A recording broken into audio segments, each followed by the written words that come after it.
ప్రస్తుతం మనతో పాటు ప్రముఖ ఆధ్యాత్మికవేత్త వేదిక ఆస్ట్రాలజర్ అవినాష్ దాస్కర్ మనతో ఉన్నారు. గురువు గారితో మాట్లాడదాం. నమస్కారం గురుగారు. నమస్కారం అండి. ఓం నమ శివాయ, ఓం నమో వెంకటేశాయ. గురుగారు, ధనుసు రాశి వాళ్ళకి విశేషంగా ఈ సెప్టెంబర్ నెల 2026 ఎలా ఉండబోతుంది, ఎలాంటి జాగ్రత్తలు తీసుకుంటే ఈ నెల వెళ్ళ కలిసి వస్తుంది అంటారు? ధనుస్సు రాశి వాళ్ళకి సెప్టెంబర్ నెల థీమ్ పేరు గర్ల్ ఫ్రెండ్. గర్ల్ ఫ్రెండ్ వల్ల వీళ్ళకి పేరు వస్తుంది. వీళ్ళ గర్ల్ ఫ్రెండ్, వీడికి ఒక గర్ల్ ఫ్రెండ్ ఉందని అందరికి తెలుస్తుంది. ఒక రకంగా ఒక మనిషికి ఒక గర్ల్ ఫ్రెండ్ ఉందంటే అదొక సత్కారమే. ఎందుకంటే వాడు అమ్మాయిని గర్ల్ ఫ్రెండ్ చేసుకున్నాడు కాబట్టి వాడుకున్న టాలెంట్కి, ఫ్రాంక్గా వాడుకున్న టాలెంట్కి, వాడుకున్న స్కిల్కి జనాలు కూడా ఈజ్ ఇంటెలిజెంట్ అంటారు. ఇప్పుడు అంతే, ఇప్పుడు హెల్త్, కెరియరు, గర్ల్ ఫ్రెండ్ మూడు మీరే సెట్ చేసుకోవాలి కదా. ఎవరో వచ్చి మీకు అప్పచెప్పారు కదా గర్ల్ ఫ్రెండ్, ఎవరో వచ్చి మీకు ట్రైనింగ్ ఇవ్వరు కదా. సో ఫస్ట్ ఏంటంటే వీళ్ళు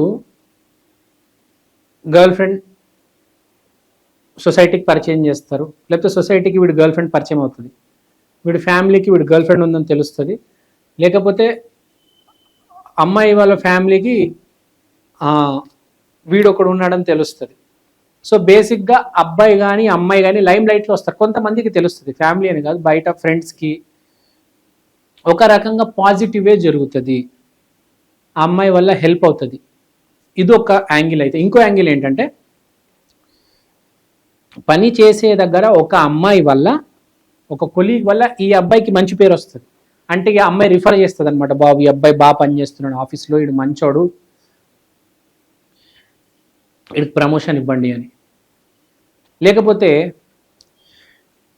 ఎవరైనా జాబ్ ఎత్తుకుతున్నారనుకోండి, ఒక ఫీమేల్ పర్సన్ హెల్ప్ చేయడం వల్ల వాడికి అక్కడ జాబ్ వస్తుంది. ఏదో సాఫ్ట్వేర్ కంపెనీ ఉంటుంది మాదాపూర్లో, ఏదో జూబ్లీస్లో యూట్యూబ్ ఛానల్ ఉంటుంది. ఒక అమ్మాయి ఎక్కడేదో రిఫరెన్స్ వల్ల ఈ ధనుసు రాశి వాడికి జాబ్ రావడం అనేది జరుగుతుంది. 9వ ఇల్లు అదృష్ట స్థానంలో సూర్యుడు బుధుడు ఉండడం వలన కాస్త కొంచెం చదువుకుంటారు. ఏదో topic, nutrition, health, cinema, serial, YouTube, travelling, maths, science, social, ఏదో ఒక సబ్జెక్ట్ మీద అవగాహన తెచ్చుకోవడానికి ప్రయత్నం చేస్తారు. టైం వేస్ట్ చేయరు. నిరంతరం మా నాన్నగారు బాగుండాలి, నాన్న గురించి చాలా అది ఉంటుంది, దాన్ని ఏమంటారు, ఆలోచన. మా నాన్న అనేది చాలా ఆలోచన ఉంటుంది. ఎప్పుడు? సెప్టెంబర్ మాసం, శ్రవణ మాసం తర్వాత ఫ్రెండ్స్తో చాలా మంచి సమయం గడుపుతారు. బయటకు వెళ్ళడం, క్రికెట్ ఆడడం, dinner, lunch, breakfast, mall, ground, shopping. So ఫ్రెండ్స్తో మంచి సమయం గడుపుతారు. నాన్నగారు ఎప్పుడు తరచుగా గుర్తుకొస్తూ ఉంటారు. స్త్రీ వల్ల చెప్పాను. తర్వాత 7th in Mars. 7th in Mars అంటే కొంచెం కోపం వస్తుంది వీళ్ళకి. ఈసారి వ్యాపారం విషయంలో కోపం వస్తుంది. బేసిక్గా ఎవరైతే వ్యాపారంలో ఉన్నారో వాళ్ళకి వ్యాపారం, ఈ విషయం నా షాప్ ఇలా నడుస్తుంది, కొన్ని జనాలు ట్రిగర్ చేయడం వల్ల కొంత కోపం వస్తుంది వాడికి. వీడు ఎక్కడైతే ఇన్వెస్ట్ చేసి ఉన్నాడో, వీడు ఎక్కడైతే వ్యాపారం నడుపుతున్నాడో, వీడు ఎక్కడైతే పార్ట్నర్షిప్ చేసి ఉన్నాడో, అంటే ఏదో ఒక పార్ట్నర్ వీడిని ఇబ్బంది పెడతారు కాస్త. సమ్ పార్ట్నర్ అంటే ఎవరైనా కావచ్చు. ఇప్పుడు మీ బైక్ల మీద ఒకరు కూర్చున్నారు, మీ ఫ్రెండ్, వాడు కూడా ఒక పార్ట్నరే కదా. ఎందుకంటే బైక్ మీద ఇద్దరు ఒకటే బైక్ మీద ఆడుతున్నారు. అదే క్రికెట్ ఆడుతున్నారు అనుకోండి, ఇద్దరు ఫ్రెండ్స్ ఎదురెదురు అయ్యారు కదా, వాడు బౌలింగ్ వేస్తుంటారు, మీరు బ్యాటింగ్ చేస్తారు. కానీ అదే వాడు బైక్ మీద కూర్చుంటే మీ పార్ట్నర్ అవుతాడు. సో ఎక్కడైతే పార్ట్నర్షిప్ వస్తుందో అక్కడ కొంచెం ఇబ్బంది క్రియేట్ అవుతుంది. అది వ్యాపారం కావచ్చు, బైక్ కావచ్చు, ఏదైనా కావచ్చు. సో ఇక్కడ చెప్పేది ఏంటి, ఒక పార్ట్నర్షిప్ వల్ల ఒక ఇబ్బంది. నిరంతరం నాన్నగారు, తర్వాత మనం చెప్పుకున్నది స్త్రీ వల్ల లైమ్ లైట్లోకి, పబ్లిక్లో వస్తారు. స్త్రీ వల్ల మీ కెరియర్లో హైలైట్ అవుతారు, మిమ్మల్ని హైలైట్ చేస్తారు స్త్రీ. ఫర్ ఎగ్జాంపుల్ మీరే ఉన్నారు, ఒక యాంకర్తో ఇంటర్వ్యూ చేశారు, మీ పక్కన ఒక ఫీమేల్ యాంకర్ ఉంది, ఆమె వల్ల మీరు హైలైట్ అవుతారు. ఫర్ ఎగ్జాంపుల్ చెప్తున్నా, లేకపోతే సాఫ్ట్వేర్ కంపెనీ ఉంది, ఒక ప్రాజెక్ట్ లీడరు టీమ్ మేనేజర్ వీళ్ళిద్దరు కలిసి చేస్తే వీడికి పేరు వస్తుంది అనమాట ఆ అమ్మాయి వల్ల. సో ఒక స్త్రీ వల్ల ఎంతో కొంత అడ్వాంటేజ్ ఉంది. కానీ ఇప్పుడు గుర్తుపెట్టుకోవాల్సింది ఏంటంటే ధనస్సు రాశి వాళ్ళు స్త్రీ వల్ల హెల్ప్ అవుతుందని చెప్పేసి స్త్రీని మోసం చేయకూడదు. స్త్రీతో స్త్రీ దగ్గర డబ్బులు లాగడం, స్త్రీని పక్కదారి పట్టించడం. సో ఈ మాసం శ్రవణ మాసంలో స్త్రీతో కొంచెం జాగ్రత్తగా ఉండాలి అని చెప్తున్నాను ధనుసు రాశి వాళ్ళకి. తర్వాత ధనుసు రాశి వాళ్ళ గురించి మాట్లాడితే వీళ్ళకి ఇంకో చాలా ఇంట్రెస్టింగ్ పాయింట్ ఉంది. ఏంటంటే వీళ్ళు father, friend and brother. So father, friend, brother వీళ్ళు ముగ్గురికి ఒక డిస్కషన్ వస్తుంది. అరే ఈ క్యాండిడేట్ ఏంది అని, వీడికి పెళ్లి చేయాలని. అంటే మీ మీద ఫోకస్ ఉంటుంది జనాలకి, మీ ఫ్రెండ్స్కి, మీ బ్రదర్స్కి, ఎవరైనా రిలేటివ్స్ కానీ బ్రదర్స్ చుట్టాలు, మీ బ్రదర్స్ కానీ మీ ఫ్రెండ్స్కి, మీ ఫాదర్కి మీ మీద ఫోకస్ ఉంటుంది. మీరు తిరుగుతున్న అమ్మాయి వల్ల అదే వీడికి పెళ్లి చేయాలి, లేకపోతే ఫోకస్ మీ మీద ఉంటుంది అని. సో మీరేం చేయాలంటే మీరు కూడా కాస్త జాగ్రత్తగా ఉండాలి. అంటే డైరెక్ట్ అన్నీ చెప్పేయొద్దు. కొంచెం ఇటు చేసి అది చేసి, కొంచెం ఇటు తప్పించి అటు తప్పించి, ఏదో రకంగా మీరు మాట తప్పించాలి. లేకపోతే మిమ్మల్ని ఫోకస్ చేయడానికి ట్రై చేస్తారు. జనాలు ఏంటంటే మిమ్మల్ని కొంచెం కాస్త ఫోకస్ చేస్తారనమాట. మీరు ఫోకస్ అవ్వకూడదు, మీ పని మీరు మెల్లిగా చేసుకుంటూ వెళ్ళిపోవాలంటే మీరు మీ బ్రెయిన్ వాడాలి. మీ బ్రెయిన్ వాడలేదు మీరు ఫోకస్ అయిపోతారు కదా. సో మీరు అలాంటి ఫోకస్ అవ్వకూడదు. తర్వాత ఇక్కడ రాహు మనకు కూడా చాలా ఇంపార్టెంట్ రోల్ ప్లే చేస్తున్నాడు. రాహు అంటే బేసిక్గా మనకు చెప్పేది సడన్గా ఒక దాన్ని హైప్ చేయడం. ఒక బిజినెస్ ఉంది,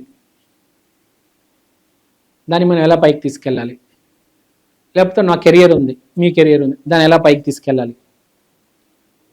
లేకపోతే ఒక అమ్మాయి ఉంది, అమ్మాయి మేము ఏం చేయాలి, పెళ్లి చేసుకోవాలా, ప్రేమించాలా, ఏంటి అంటే ఏదో ఒక టాపిక్ని దాని గమనానికి తీసుకెళ్ళడం, అంటే దాని పట్ల కావాల్సిన ప్లానింగ్ చేయడం. ఒక బైక్ ఉంది, లేకపోతే కారు కొనాలి, దాని ఎలా అయినా క్యూములేటివ్ ఎఫెక్ట్ అంటారు చూడండి. అంటే ఒక ఇప్పుడు ట్యాబ్లెట్ వేసుకుంటారండి, ఒకటే రోజులో కనపడదు. ఒక 40 days ట్యాబ్లెట్ వాడామనుకోండి, 50 days దాని ఎఫెక్ట్ కనిపిస్తుంది మెల్లిగా. కొన్ని ట్యాబ్లెట్స్ ఉంటాయి ఒకటేసారి ఇమ్మీడియట్గా మందేంగానే పనిచేయదు. ఇప్పుడు కిడ్నీవి తీసుకోండి, లివర్వి తీసుకోండి, 1 dayలో పనిచేయదు, స్లోగా అది మెల్లిగా ఇంప్రూవ్ అవుతుంది కదా. 50 days 40 days తర్వాత తెలుస్తుంది అరే డిఫరెన్స్ ఉంది అని. అంటే మనం ఒక పని చేయడం మొదలెడితే ఇమ్మీడియట్గా అవ్వదు, అంటే ఒక 40-50 days తర్వాత తెలుస్తుంది. ఆ క్యూములేటివ్ ఎఫెక్ట్ అనేది కనిపిస్తుంది నాకు ఇక్కడ. సో కొంతమంది కలిసి పనిచేయడం వల్ల మీతో పాటు మీకు ఒక క్యూములేటివ్ ఎఫెక్ట్ అనేది రావడం జరిగే ఛాన్స్ ఉంది అని చెప్తున్నాను. తర్వాత ధనుసు రాశి వాళ్ళు యాజ్ యూజువల్ నేను పెళ్లి చేసుకోవాలి, ఎవరిని చేసుకోవాలి, ఎట్లా చేసుకోవాలి, ఆ కలలు అంటూ ఉంటారు. అది చాలా ఇంపార్టెంట్ పాయింట్. తర్వాత ఈ మాసం 9వ ఇంట్లో మనకు బుధాదిత్య యోగం ఉంది కాబట్టి ఎంతో కొంత పుణ్యం తెచ్చుకొని పెట్టుకోవాలి. ఎందుకంటే ఇప్పుడు కలెక్షన్ టైం, ఇప్పుడు తెచ్చి పెట్టుకుంటే ఈ శ్రవణ మాసంలో మీకు ఫ్యూచర్లో హెల్ప్ అవుతుంది. సో ఇలాంటి అవకాశం ప్రతిసారి రాదు. ఇప్పుడు ప్రతిసారి వరదలు వస్తాయా? వరదలు వచ్చినప్పుడు కదా మనం సాయం చేసేది, ఆ సాయం చేస్తే మనకు పుణ్యం వచ్చేది. కాబట్టి మన సాయం చేయాలంటే ముందు వరదలు కూడా రావాలి కదా. సో అలాంటి సమయం ఇప్పుడు వచ్చిందనమాట. ఏదైనా సాయం చేయగలిగితే చేయండి. గుడి బయట యాచకులకు ఇవ్వడం, ఏదైనా వరదలు ఎక్కడ వచ్చి ఉంటే దాన్ని డొనేట్ చేయడం, ఆ గుడి కడుతున్నారు అదొక 1000 రూపాయలు ఇవ్వడం, సంథింగ్ 100, 1000, 10. ఈ మాసం కాస్త ఎంత కొంత అయినా డొనేట్ ధర్మం చేయండి. ఎంత లక్షల రూపాయలు చెప్పని చెట్ల అట్లీస్ట్ 10 రూపీస్ 100 రూపీస్ మీకు తగినంత సాయం చేయండి. ఎందుకంటే మనకి ఏం జరుగుతుంది, ఇవాళ డొనేట్ చేస్తే కరెక్ట్ మనకు కష్టకాలం వస్తుంది మన ప్రతి మనిషికి, అప్పుడు అది హెల్ప్ చేస్తుంది. లేకపోతే ఆ రోజు ఏమైపోవాలి కదా.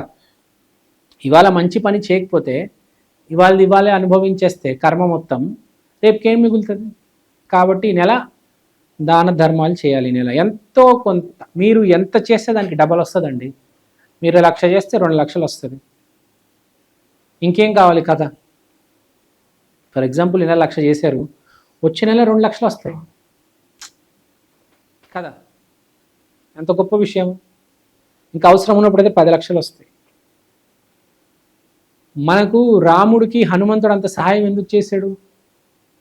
చాలామంది అడగొచ్చు, హనుమంతుడు రాముడికి ఎందుకు సాయం చేశాడు? అంత అవసరం ఏముంది? హనుమంతుడికి కూడా ఒక్కానొక జన్మలో కష్టం వచ్చినప్పుడు రాముడు సాయం చేశాడు. It's a fact. హనుమంతుడు కష్టం వచ్చినప్పుడు రాముడు సాయం చేశాడు ఒక్కానొక జన్మలో. ఈ జన్మలో ఎంతమంది సాయం చేశారు హనుమంతుడితో పాటు రాముడికి? ఎన్ని కోతులు? లక్షల వేల కోట్లు. అంటే మీకు అవసరం, మీరు ఒక్కడికి సాయం చేస్తే మీకు కష్టం వచ్చినప్పుడు 1,00,00,000 మంది అయినా వస్తారు సాయం చేయడానికి. అది మెసేజ్. నీకు కష్టం వచ్చింది, ఎంత పెద్ద కష్టమైన రాని, నువ్వు ఒక్కడికి సాయం చేసావా, నీకు సాయం చేయడానికి 1,00,00,000 మంది వస్తారు. 1 crore, ఆల్మోస్ట్ 1,00,00,000 మంది వచ్చి ఉంటారు రాముడితో కోతులు శ్రీలంకకి. సో అది చెప్పేది.